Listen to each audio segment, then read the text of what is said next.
The construction of a tidal barrier to protect Cork City from floods has been ruled out again on cost grounds, writes O in English. Flood Defence Minister Kevin Boxer-Moran said preliminary findings from a near-complete Office of Public Works commissioned report on the costs of a tidal barrier suggest the structure is not viable, and would cost many times the figures suggested by the Save Cork City group, which is leading opposition to the state's largest single investment in flood defences.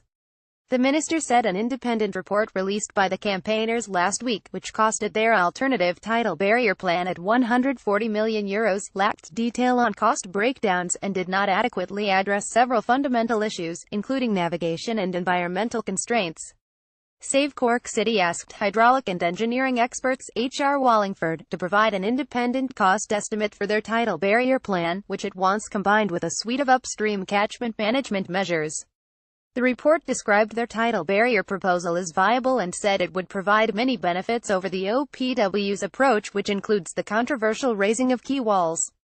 The report said a 950-meter sector and sluice gate tidal barrier, similar to storm surge barriers in New Orleans, could be built 10 kilometers downstream of Cork City for €140 million based on 2017 figures, would protect more of the city from tidal flooding, and would avoid the disruption caused by raising quay walls. This approach would also avoid the scenario of overtopping or failure of flood walls in the city.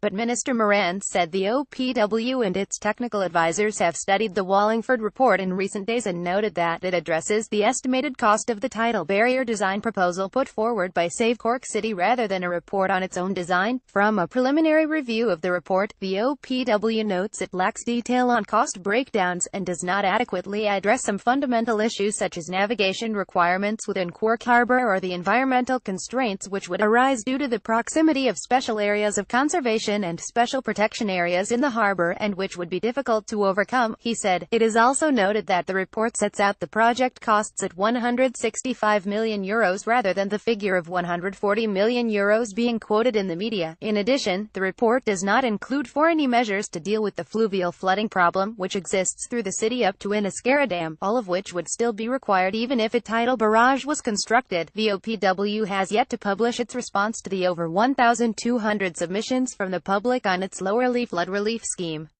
It will include the OPW's new report on tidal barrier costs.